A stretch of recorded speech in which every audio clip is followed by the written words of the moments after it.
Bien, bueno, buenas tardes.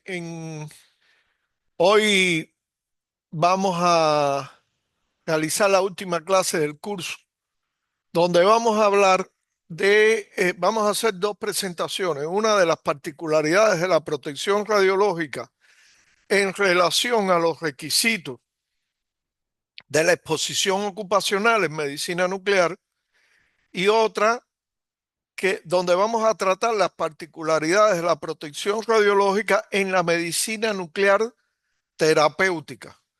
que, que como ustedes saben, pues difiere en algunos aspectos de la medicina nuclear diagnóstica, que es la más usada, ¿no? En todos los centros del país. Bueno, en la clase de hoy, entonces el objetivo es que conozcamos los requisitos de protección radiológica que son necesarios cumplir para garantizar la exposición médica y vamos a abordar este temario que tenemos aquí en esta diapositiva. En primer lugar, habría que decir recordar qué cosas son las exposiciones médicas. Recuerden que dentro de las exposiciones médicas habían tres ítems que engloban todas estas exposiciones médicas. En primer lugar, y el más relevante, sin duda, es la exposición que recibe un paciente en el curso de su diagnóstico médico odontológico. En este caso, estamos hablando de la práctica de medicina nuclear, pero en general, esta es la definición de exposiciones médicas. En segundo lugar, estaban la exposición que sufren acompañantes que brindan apoyo o bienestar a pacientes durante la realización de los procedimientos. Eso en medicina nuclear es bastante relevante, ¿no? Por las características que tiene esta práctica. Pero recordar que estas personas, los requisitos están dentro de exposiciones médicas. Estas personas no son ni miembros del público ni son trabajadores ocupacionalmente expuestos, sino que de alguna forma los requisitos relativos a la protección radiológica de estas personas, de estos acompañantes, que puede ser el padre de un niño, el hijo de una abuelita ya muy anciana, etcétera, etcétera, pues entran dentro de la exposición médica. Y por último, estaban también aquí incluidos dentro de la exposición médica la exposición que sufren los voluntarios durante la realización de investigaciones biomédicas, que igual en medicina nuclear es bastante relevante porque constantemente se están haciendo protocolos para evaluar nuevos radiofármacos, etcétera, etcétera. El primer elemento importante el control de las exposiciones médicas es la justificación de la exposición médica. Y recuerden que en relación a la justificación de la exposición médica, y en particular es también así en medicina nuclear, existen tres niveles de justificación. Un nivel de justificación global de la exposición médica y que en sentido general se acepta que la medicina nuclear es una práctica que da más beneficios, mucho más beneficios que daño. Por lo tanto, en sentido global es una práctica justificada. Después está un segundo nivel que está relacionado eh, con el hecho de que la autoridad sanitaria debería elaborar, junto con los órganos profesionales, una justificación genérica de cada tipo de procedimiento que se vaya a realizar de medicina nuclear. Esto en general en nuestros países se simplifica al hecho de que la autoridad sanitaria acepta que se utilicen determinados protocolos internacionalmente aceptados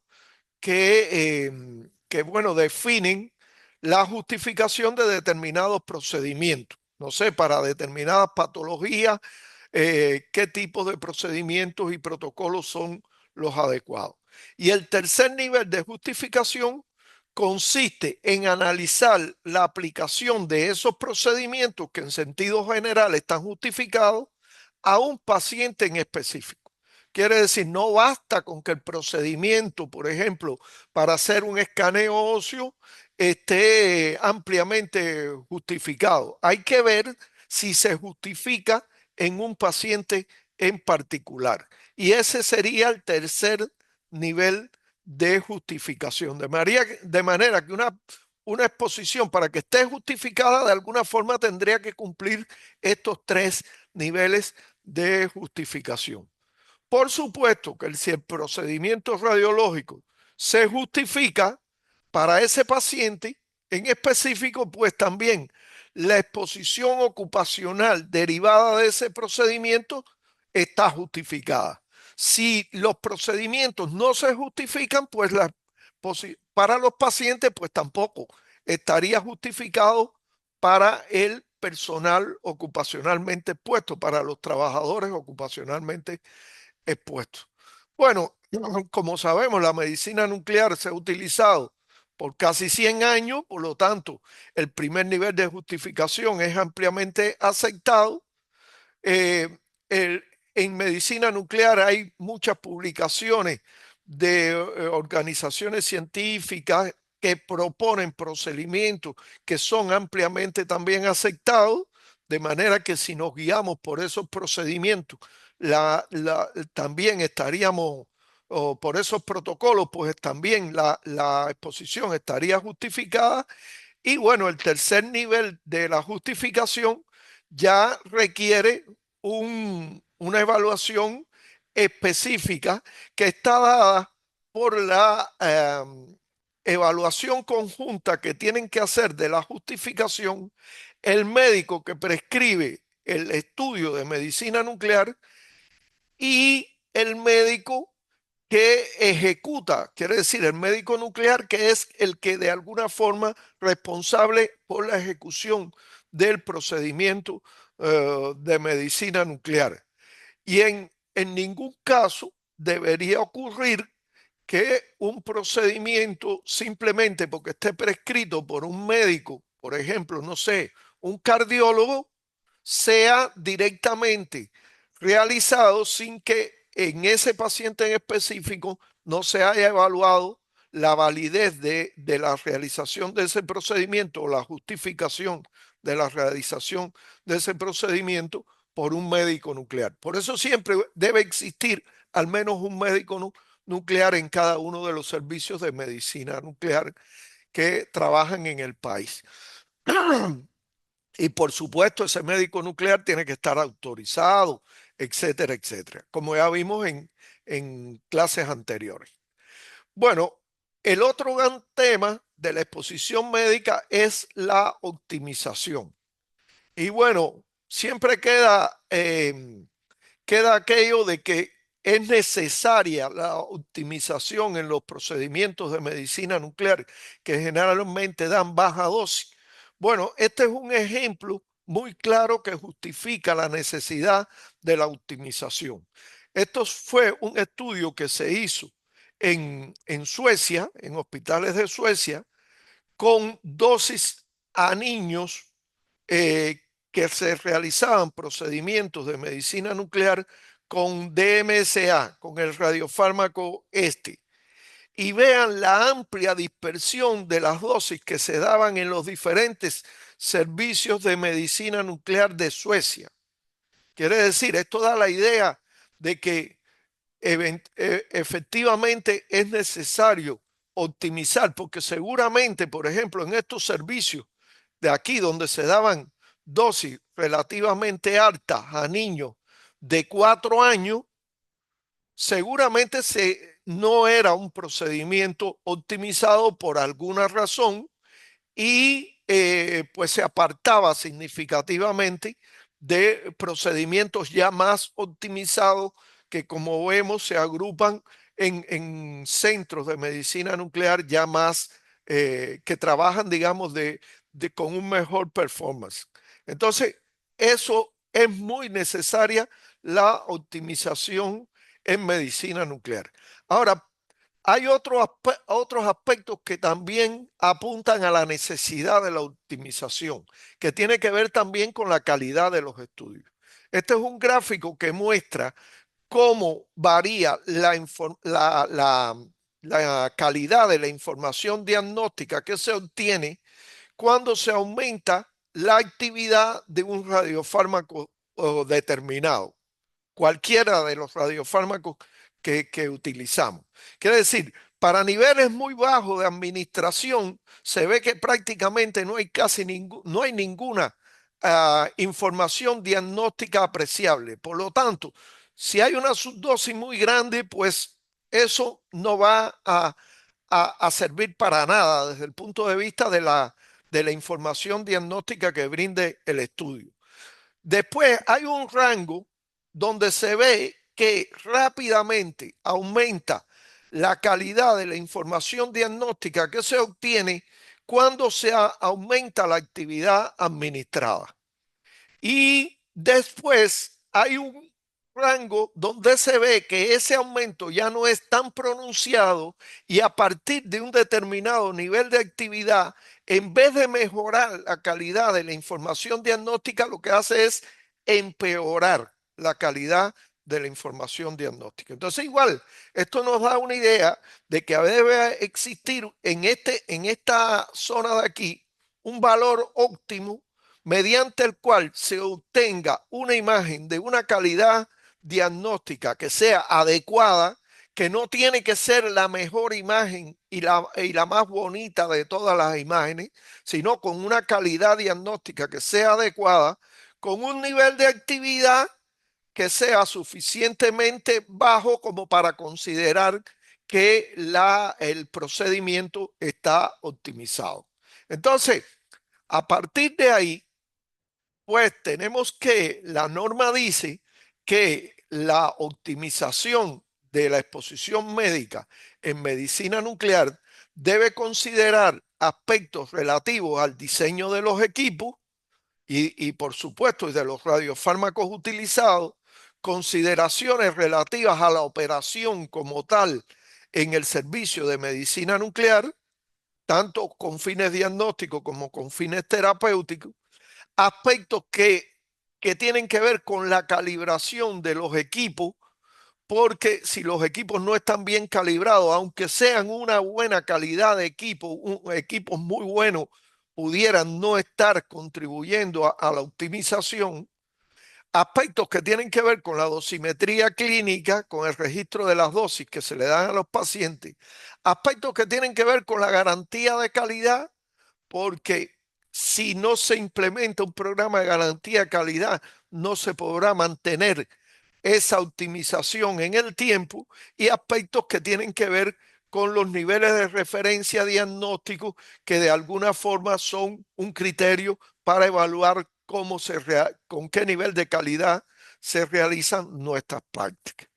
Bueno, entonces a la hora de la justificación y la optimización en general de los estudios de medicina nuclear, pues el médico nuclear debe evaluar y confirmar, en primer lugar, la pertinencia del estudio. Quiere decir que se ha cumplido el tercer nivel de justificación que vimos y que efectivamente el estudio se justifica para ese paciente en específico. En segundo lugar, debe el médico seleccionar o aplicar el protocolo de estudio que resulte más apropiado para la intención que tiene el estudio diagnóstico. Y eso implica seleccionar el radiofármaco adecuado, el equipo adecuado, la técnica de adquisición de imagen adecuada, etcétera, etcétera. Y por último, pues el médico nuclear deberá definir la dosis de radiofármaco que será administrada al paciente, considerando varias cosas, pero las fundamentales son el peso y la talla del paciente y la condición clínica como tal que tiene el paciente, porque vamos a ver más adelante que la condición clínica puede afectar también el proceso de optimización. Quiere decir, en general los protocolos nos dicen las dosis que se deben administrar, pero eso tiene que ajustarse a cada paciente. Y es muy importante pesar, pesar y tallar al paciente antes de realizar el procedimiento. No podemos confiar en que el paciente nos diga, yo peso 80 kilos y mido 1,75 de estatura. ¿Por qué? Porque ese peso puede ser el peso que tradicionalmente el paciente tuvo y puede no ser realmente el peso que tenga el paciente en el momento de realización del estudio. Bueno, entonces viendo las consideraciones que están relacionadas con la optimización, lo primero que habría que hablar son de las consideraciones relativas al diseño de los equipos. Y ya hemos dicho reiteradamente, tanto para la exposición ocupacional como para cuando hablamos de los requisitos de diseño, que deben solo usarse en medicina nuclear equipos que cumplan con la normativa internacional aplicable en el estado actual de desarrollo de la tecnología.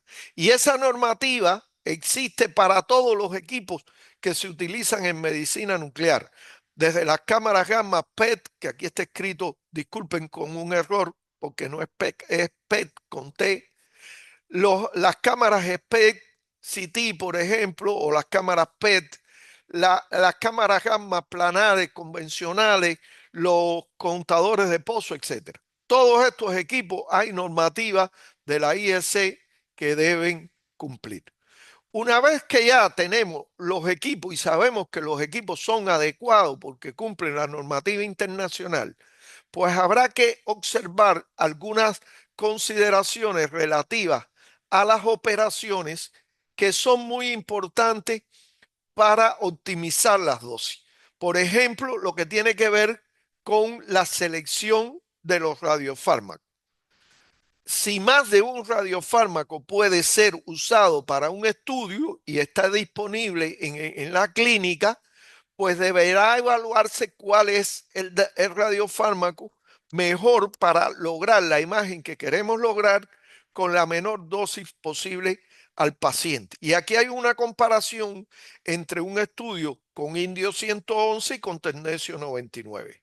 Y vemos cómo, por ejemplo, la dosis total que recibe el paciente con indio 111 para un estudio de leucocitos marcados es prácticamente 3 veces o es más de 3 veces superior que la dosis que recibe el paciente.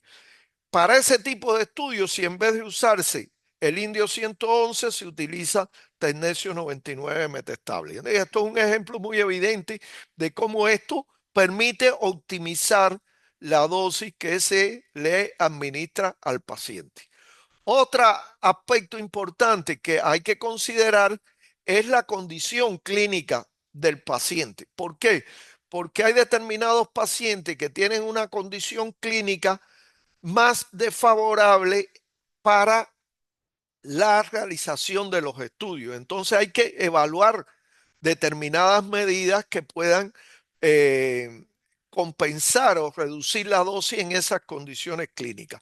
Por ejemplo, aquí hay un ejemplo de la dosis en riñón cuando se realizan estudios con DTPA 100 megabecker, la misma actividad, dependiendo si es un paciente que su riñón tiene un funcionamiento normal, si es un riñón que está parcialmente obstruido o si es un riñón prácticamente totalmente obstruido. Y se ve la gran diferencia de dosis que recibiría el riñón en cada uno de los casos. Entonces hay que tener mucho cuidado a la hora de realizar los estudios en determinados pacientes que puedan tener una condición clínica muy desfavorable.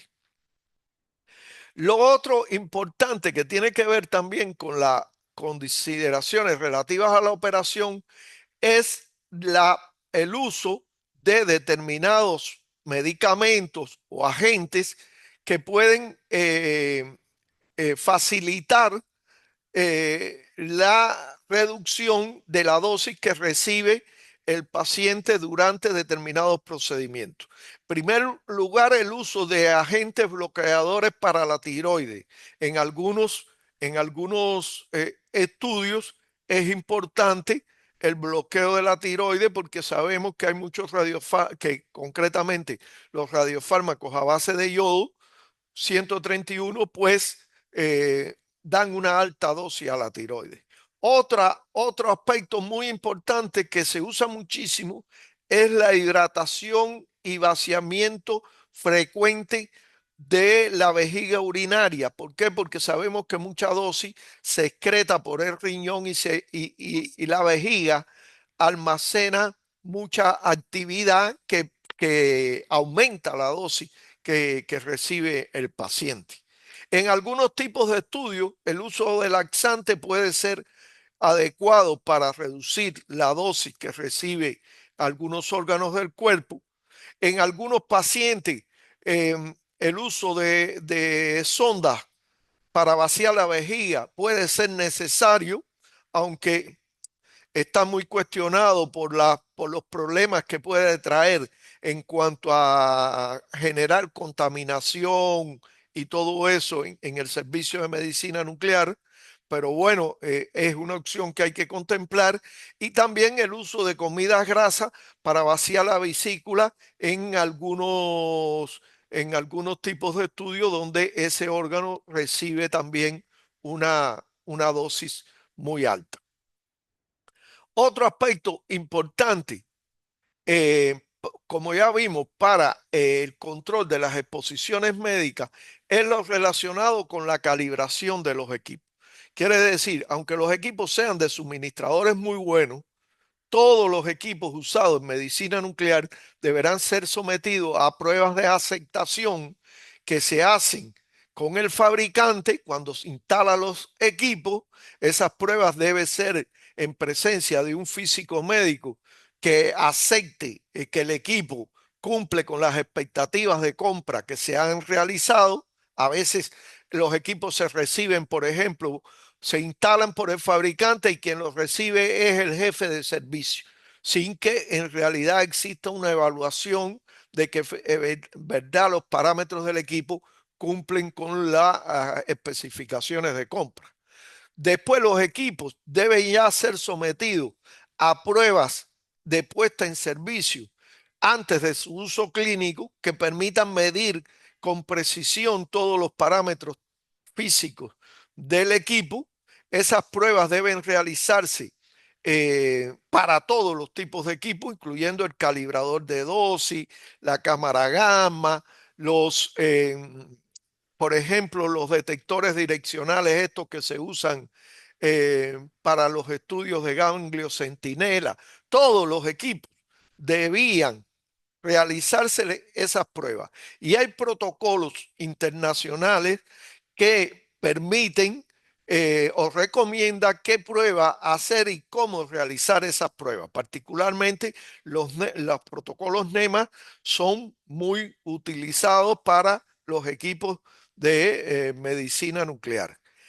Y finalmente, los resultados de todas esas pruebas deben ser correctamente registrados por un físico y firmados por el físico médico que realizó las pruebas. Recuerden que la norma prevé que en los servicios de medicina nuclear eh, tienen que de alguna forma contar con los servicios de un físico médico que aunque no está a tiempo completo durante la realización de estas pruebas, es muy importante que el físico sea el que realice las pruebas y las documente correctamente.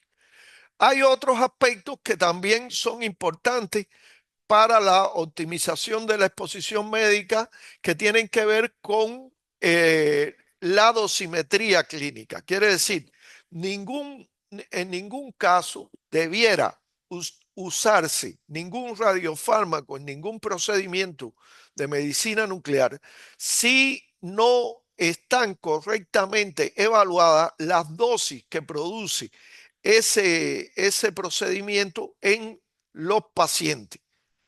Eh, en medicina nuclear, por suerte, como es un requerimiento que se mide la dosis de radiofármaco que se administra a los pacientes y en todos los radiofármacos hay estudios de biodistribución que dicen claramente cuál es cómo se acumulan esos radiofármacos en los diferentes órganos del cuerpo del paciente, pues entonces se puede evaluar la dosis que reciben los pacientes en el caso de que ello sea requerido. Por ejemplo, un paciente puede reclamar sobre la realización de un estudio que se le hizo mal o que se le dio una alta dosis, y si existen esos registros de la dosis de radiofármaco administrado, teniendo en cuenta cómo se distribuye cómo se biodistribuye el radiofármaco, pues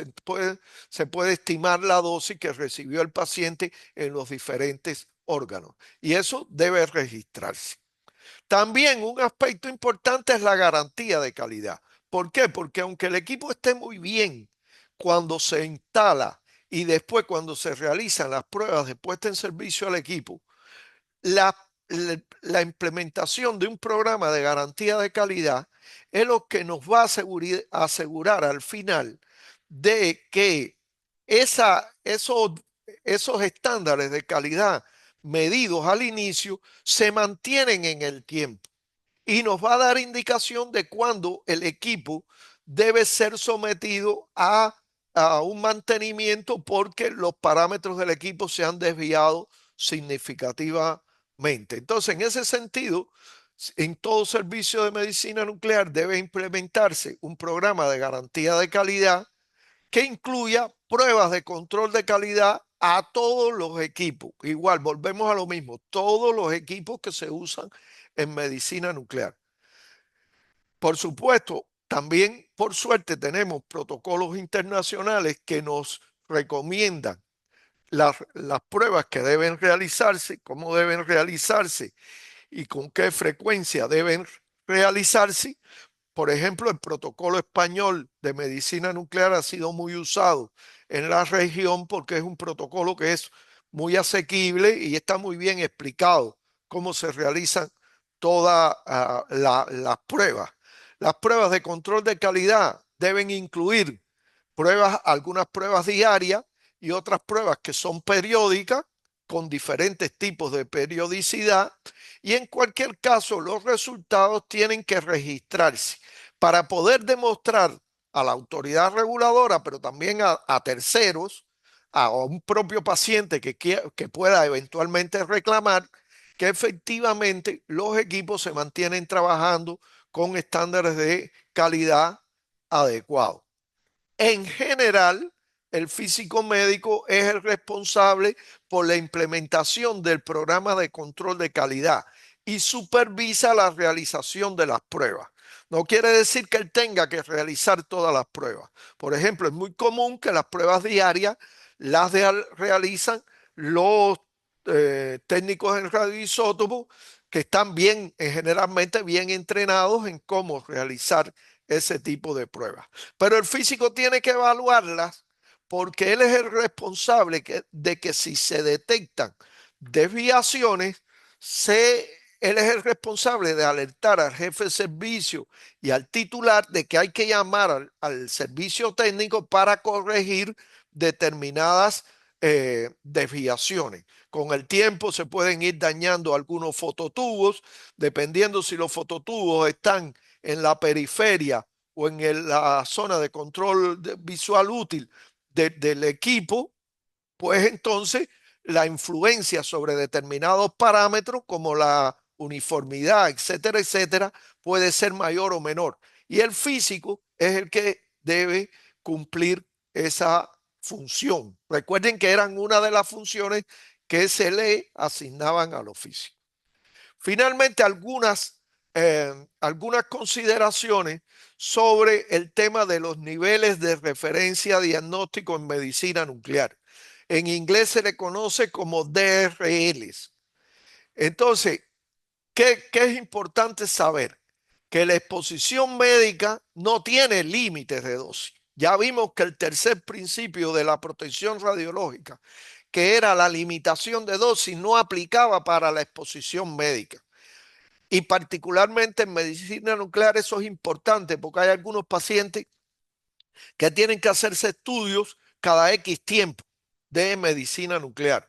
Y ellos se preocupan y hay que explicarles, no, no hay ningún límite de dosis.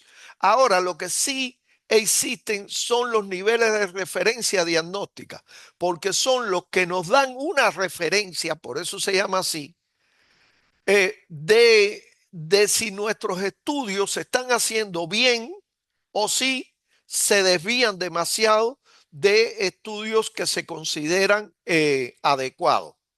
Entonces, los niveles de referencia diagnóstico son niveles derivados de buenas prácticas internacionales o derivados de estudios nacionales de optimización que en general son aceptados por la autoridad reguladora y sirven como una referencia para cada tipo de examen diagnóstico, para cada, digamos, para cada tipo de protocolo. En caso de sobrepasarse estos niveles, no indica directamente que la práctica esté mal. Habrá que evaluar las causas porque probablemente haya explicaciones lógicas de por qué los niveles se han sobrepasado y se puede argumentar a la autoridad reguladora por qué los niveles se han sobrepasado. En general, estos niveles son un indicador razonable de la dosis en caso de pacientes de tamaño corporal medio. Generalmente se toman los pacientes de 70 kilogramos de peso. Eh, Son aplicados con flexibilidad porque, por ejemplo, si se trata de pacientes que tienen determinada condición clínica como las que vimos, probablemente haya que subir un poco la dosis o bajar la dosis de radiofármaco que se le administra dependiendo de su condición clínica y además dependiendo de las características del paciente, porque no es lo mismo la dosis que se le da a un paciente de 70 kilogramos de peso que la dosis que se le da a un paciente de 180 kilogramos, 120 kilogramos de peso.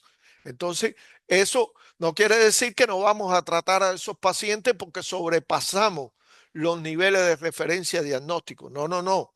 Sabemos que en esos casos probablemente haya que darle más dosis de radiofármaco al paciente porque si no, los estudios no van a ser adecuados y no estamos violando nada por eso. Bueno, como conclusiones de esta primera charla de la clase de hoy, la práctica de medicina nuclear debe cumplir requisitos relativos a la exposición médica que son fundamentalmente para la protección radiológica del paciente. Cuando hablamos de exposición médica, básicamente estamos hablando de la protección radiológica de los pacientes.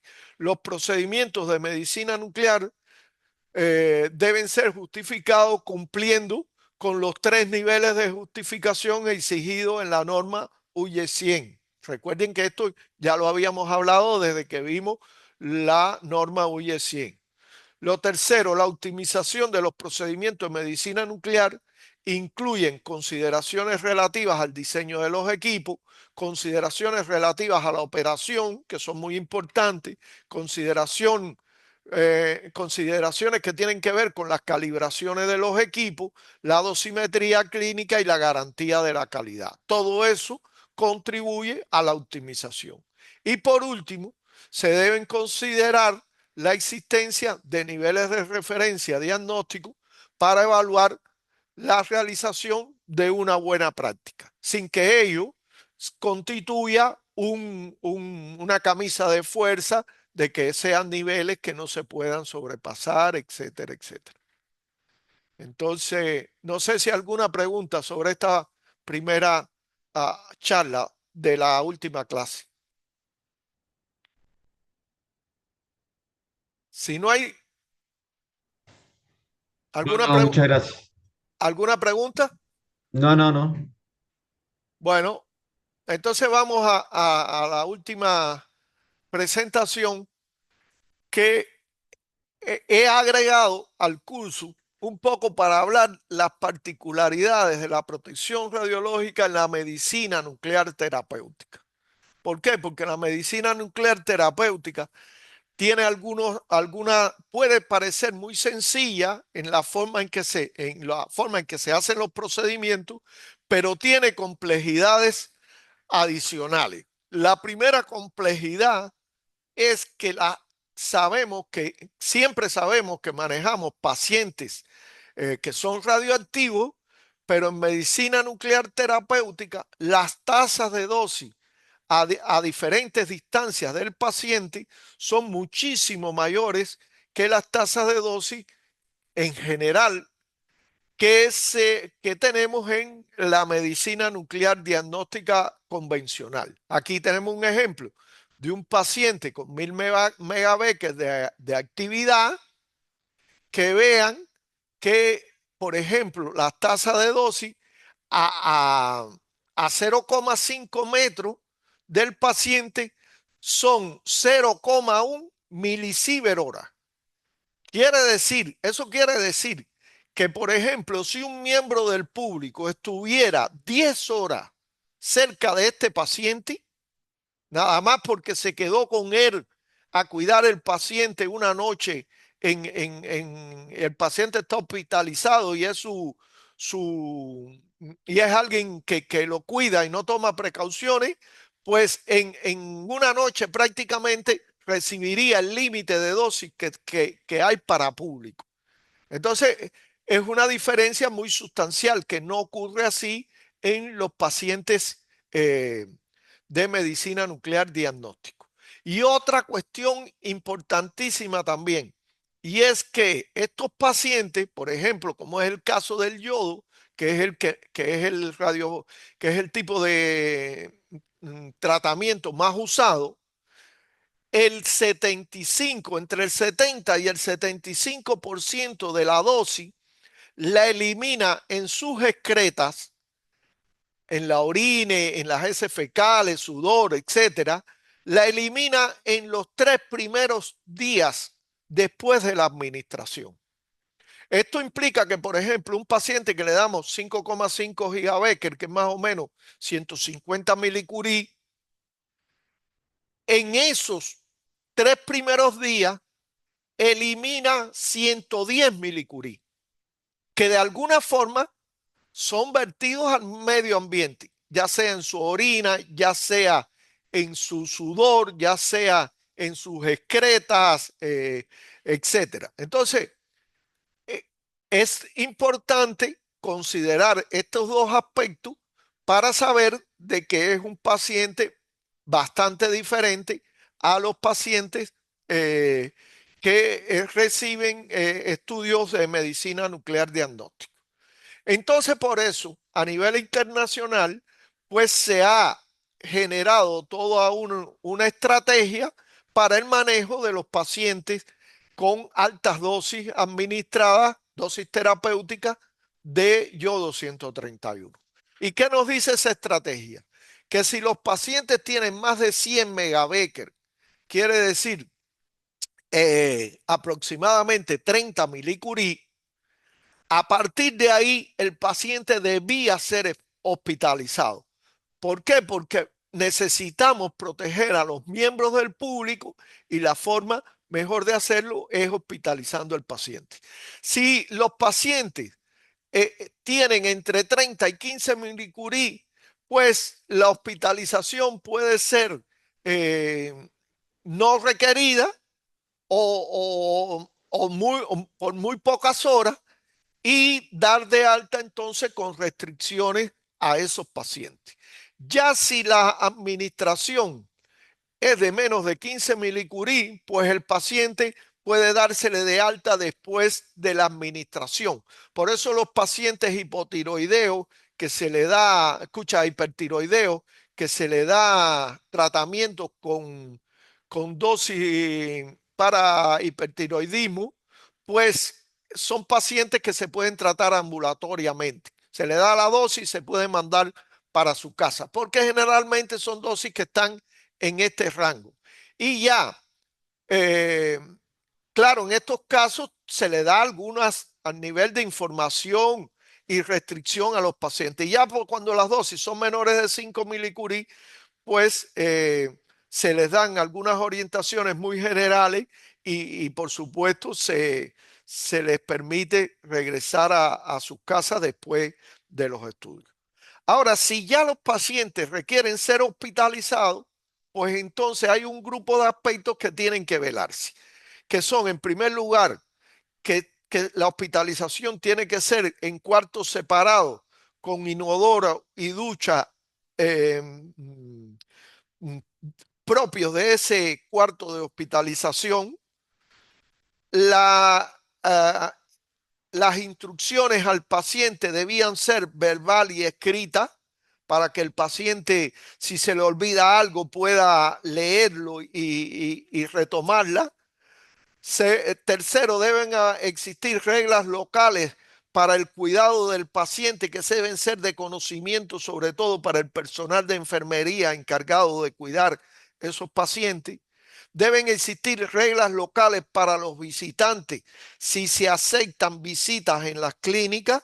A veces es difícil, por ejemplo, no sé, a algunos pacientes en alguna situación clínica, un viejito, pues tenerlo 3 días hospitalizado sin darle la posibilidad de que un familiar lo visite. Puede visitarlo, pero tienen que existir reglas para esas visitas.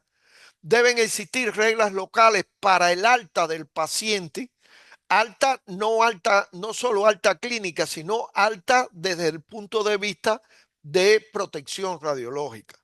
Y deben existir reglas locales para el manejo de posibles contaminaciones que generalmente son normales que ocurran en estos locales donde se hospitalizan los pacientes, y reglas locales para las situaciones de emergencia que se pueden dar con la hospitalización de estos pacientes. Si hablamos de cuartos separados con inodoro y ducha, bueno, algunos aspectos que serían importantes considerar es que solo un paciente en el cuarto, por supuesto, superficies y utensilios fáciles de limpiar, tanto el piso como los utensilios y las superficies que existan en este cuarto de hospitalización.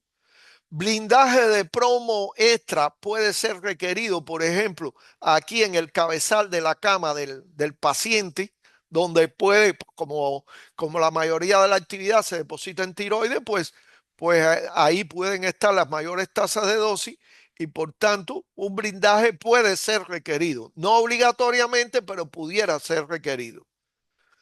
También eventualmente pudiera requerirse blindaje en las puertas de los locales. La puerta debe permanecer cerrada. Deben existir señales de advertencia fuera de la puerta que claramente indiquen que ahí hay un paciente radioactivo y que ahí no se puede entrar.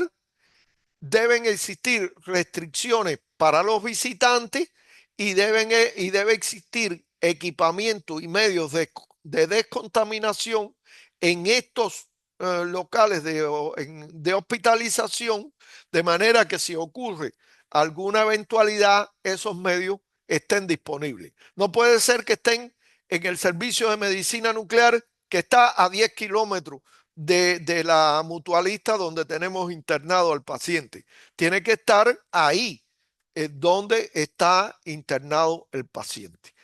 Aquí un grupo de indicaciones verbales y escritas que hay que dar a los pacientes. Vean, permanecer en el cuarto, parece obvio, pero a veces para los pacientes no es obvio. Estos son pacientes muchas veces que no tienen ninguna limitación motora ni nada de eso y se aburren ahí en el cuarto y quieren salir a conversar, etcétera, etcétera, a socializar. Beber tanto líquido como sea posible, muy importante. Comer rodajas de limón ayuda también a, a, a la, a la excreción de los radiofármacos. Usar únicamente el inodoro particular del local donde ellos están hospitalizados y descargar varias veces el inodoro después de hacer sus necesidades. Los hombres se les debe orientar sentarse para orinar, para no provocar salpicaduras y contaminación, porque las contaminaciones por salpicaduras de orines pueden ser bastante importantes. Lavarse las manos con agua y jabón después de usar el inodoro. Usar calzado al dejar la cama, no andar descalzo por el cuarto porque el sudor del paciente entonces contamina todo el local de hospitalización o el cuarto de hospitalización. eh, en caso de vómito o incontinencia, avisar a la enfermera inmediatamente, y por eso hace falta los medios de descontaminación. Usar solo cubiertos y platos desechables que les proporcione el hospital para después no llevarse esa contaminación a la casa. Descartar todo lo usado en cestos de basura etiquetados con el símbolo radioactivo, porque hemos encontrado lugares donde están como los cestos etiquetados como desecho biológico, ahí mismo se echan los desechos radioactivos y se mezclan después con otros desechos biológicos. Con lo cual, lo que hacemos es dispersar la contaminación de los desechos radioactivos. Entonces, tiene que estar bien diferenciado esto de otros desechos biológicos y en el caso de las madres lactando, bueno, suspender la lactancia de los niños. Recuerden que vimos un suceso muy importante, un accidente muy importante que tuvo que ver con una madre que continuó lactando a su hijo. Aquí les envío, aquí les pongo una diapositiva de recomendaciones internacionales sobre el periodo de suspensión de la lactancia en los diferentes tipos de radiofármacos. Algunos son un periodo de 24 horas, etcétera, etcétera. Pero en el caso del yodo 131, vean que dice suspensión total, porque ahí la lactancia puede ser muy peligrosa, como vimos para el caso del accidente que analizamos. Otras reglas locales importantes deben ser establecidas para cuidar el paciente, para el personal de enfermería que cuida al paciente. El personal de enfermería debe ser capacitado convenientemente en estas reglas locales de protección radiológica, y esas reglas deben incluir aspectos que para nosotros pueden ser triviales, pero que para el personal de enfermería, si no está bien capacitado, pues pudieran obviarlo, como reducir el tiempo que pasa con el paciente mediante la planificación previa de las actividades y trabajo que va a hacer dentro del local de hospitalización, trabajar tan lejos del paciente como sea posible, usar blindajes móviles cuando trabaja cerca del paciente. Quiere decir, por ejemplo, si tiene que administrar medicamentos intravenosos al paciente o algo de eso, pues usar un blindaje móvil como este que se muestra aquí en la figura puede ser muy conveniente para reducir las dosis que recibe el personal de enfermería. Usar eh, eh, uh, practicar medidas preventivas contra la contaminación, como el uso de guantes, cubre calzado para entrar a esos locales, descartar todos los desechos generados en el cesto que está marcado con el símbolo de radiaciones, etcétera. Son medidas típicas de las que deben implementarse y estar entre las reglas locales que aplican el personal de enfermería.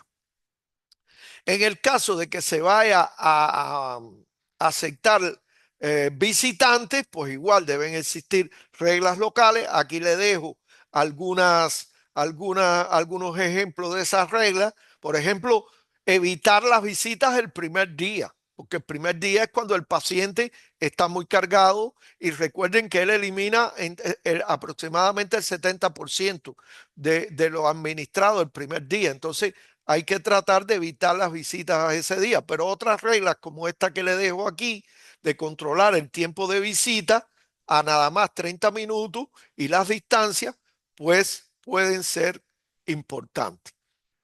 También reglas locales para el alta del paciente. Las reglas locales o procedimientos de alta de paciente pueden basarse en dos parámetros, o en la actividad remanente en el paciente o en la tasa de dosis a 1 metro del paciente. La actividad remanente en el cuerpo del paciente es un criterio muy fácil porque no necesitas medir, pero es un criterio muy difícil de aplicar porque no todos los pacientes excretan así de libro el 50%, el 70% el primer día. No, hay diferencias individuales muy importantes. Entonces, desde el punto de vista de protección radiológica, lo más recomendable es usar el parámetro de tasa de dosis a 1 metro. El procedimiento en general debe contemplar la evaluación clínica del paciente, establecer las condiciones adecuadas para medir, porque no es medir vean que aquí el RPR está poniendo una distancia entre el monitor y el paciente, porque esas tasas se dan a 1 metro, eh, comparar los resultados con los criterios de alta y formalizar la documentación para dar el alta, que ese alta debe ser con determinadas restricciones o condiciones que se le ponen todavía al paciente cuando se le da el alta.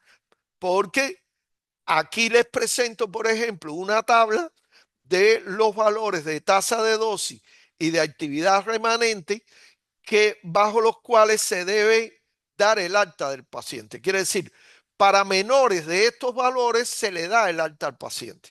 Por supuesto que le señalo el de medicina nuclear porque es el más relevante, pero aquí están todos los isótopos. Lo que sucede es que hay isótopos como por ejemplo el tecnesio 99, que usted necesitaría dar 28 gigabeques de tecnesio a un paciente para tener que tenerlo hospitalizado un tiempo determinado, lo cual no hay ningún protocolo ni que se acerque a ese nivel de actividad. Por lo tanto, en el caso del tecnesio no se discute y el paciente se va de alta una vez que se realiza el estudio. Pero de todas formas, aquí les dejo todos los isótopos y todos los niveles de tasa de Una dosis a 1 metro. consulta. Sí. Lutecio, ¿está protocolizado? Hay algunos que no están aquí porque son emisores beta, como por ejemplo, vean aquí el litro 90, que dicen no se regula, pues la exposición es mínima al público. Y algunos que son emisores beta, que de baja energía, pues la actividad, la dosis prácticamente que dan a público es insignificante. Vean que el fósforo 32 tampoco se limita. Entonces, entonces por eso algunos están aquí, algunos ni siquiera están aquí. Y si no está aquí el lutecio, que no lo veo, debe ser por ese motivo. ¿Se entiende? Ok. Ok, muy bien. Entonces, otras reglas locales importantes son las que tienen que ver con la descontaminación. La descontaminación siempre se debe realizar bajo la supervisión del RPR o del médico nuclear, que de alguna forma, en primer lugar, verifica que se ha removido todos los desechos radioactivos contaminados y también que se ha descontaminado el local de hospital, el cuarto de hospitalización y los equipos y utensilios que están en el cuarto. Ellos deben realizar y documentar los resultados de las mediciones que permitan avalar que efectivamente el cuarto ha sido de hospitalización ha sido descontaminado. Y una vez que eso ocurre, entonces es que se puede retirar las señales de advertencia y se puede liberar ese cuarto para que lo limpie el personal de limpieza que normalmente trabaja en la clínica y que no es ocupacionalmente expuesto, sino es miembro del público, y para que el cuarto ya limpio pueda ser utilizado como cuarto de hospitalización de otro paciente ya no radioactivo. Entonces, el protocolo de descontaminación es importante que incluya todos estos pasos. Lo otro importante son las reglas locales para situaciones de emergencia. ¿Por qué? Porque aquí pueden ocurrir dos tipos de emergencia. Una es la emergencia médica con el paciente, que fue uno de los ejemplos que vimos en los accidentes reportados en medicina nuclear. Recuerden el paciente que tuvo un paro cardiorrespiratorio y era un paciente que se le había dado yodo. Eh, en esos casos se requiere la actuación del médico, dependientemente de la especialidad que sea el médico que tenga que actuar, y estas personas pueden ser doctores que no están familiarizados con la condición de paciente radioactivo que tiene nuestro paciente de medicina nuclear terapéutica. Entonces, esa es una situación. Y otra situación de emergencia es la emergencia radiológica que ocurre debido a un derrame de fluidos o, de fluido proveniente del paciente que no compromete, puede ser por ejemplo un vómito del paciente, no compromete la vida del paciente, sin embargo, desde el punto de vista de protección radiológica, crea una condición de contaminación ahí que hay que a toda costa evitar que se propague a otras áreas de la mutualista o del hospital donde está hospitalizado el paciente. En el primer caso, las reglas locales deben incluir aspectos tan importantes como que el personal de enfermería informa al médico, a los médicos actuantes o a los enfermeros o los otros enfermeros, los anestesistas, etcétera, las particularidades de ese paciente, explicándole que es un paciente radioactivo, etcétera. La prioridad siempre es salvar la vida del paciente, porque sea un paciente radioactivo, no se puede dejar de atender y tratar de salvarle la vida.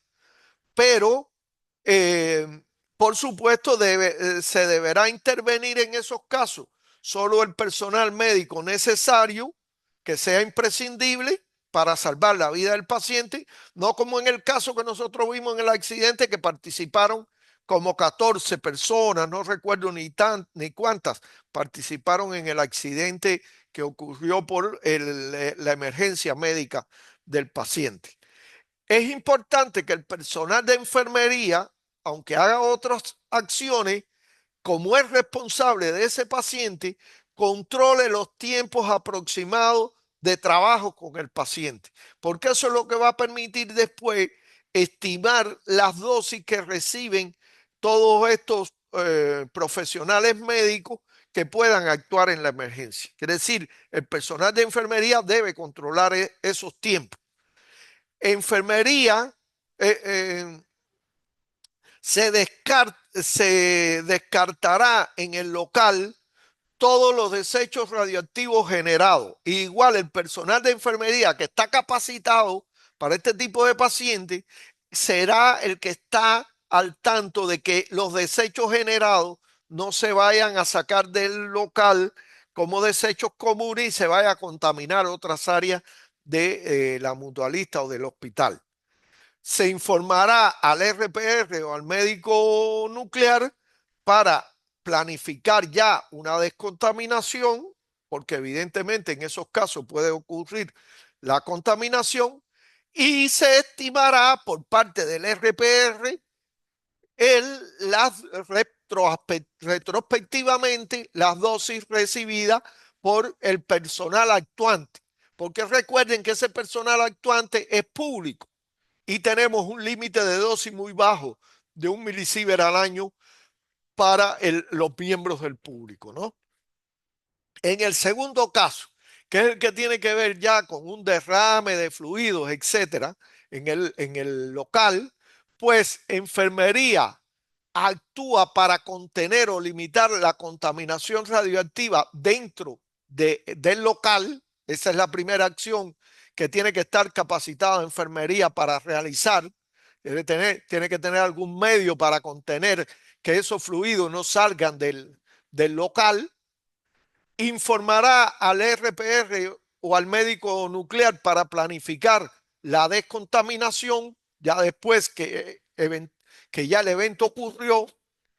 Se evaluará la necesidad de planificar la gestión de esos desechos radioactivos generados por la descontaminación eh, inmediatamente, o dependiendo si son pocos, se podrán almacenar ahí mismo en el local hasta que decaigan esos desechos radioactivos como el resto de los desechos generados.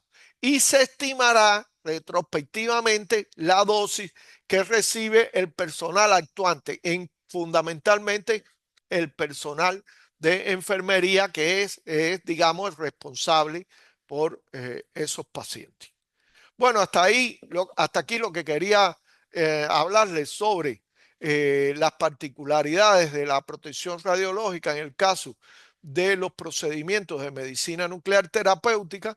Como conclusiones, la práctica de medicina nuclear terapéutica debe ser, en esta práctica, deberás considerar la necesidad de hospitalización de los pacientes según el isótopo y las dosis de radiofármacos que han sido administradas.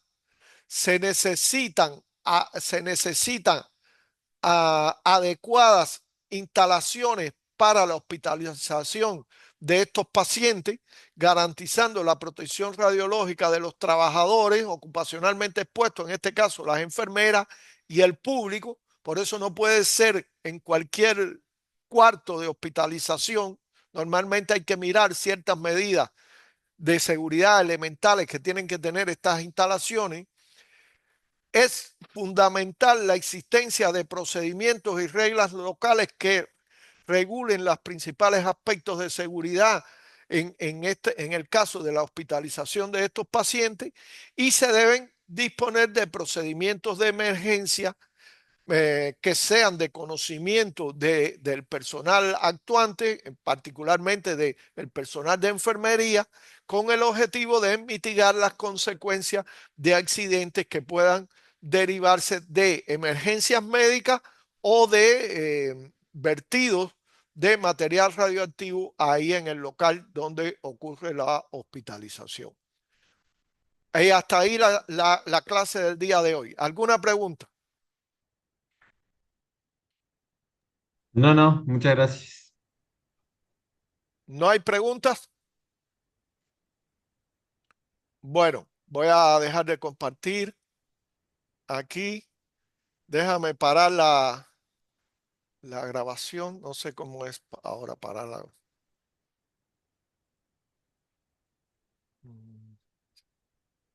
No sé.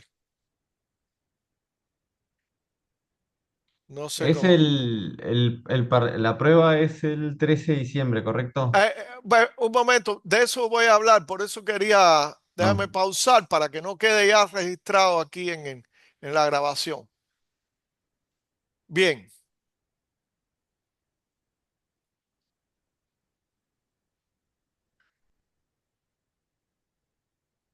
déjame ver cómo es.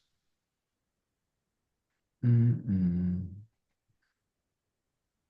¿Cómo es pausar la grabación? Ah, acá.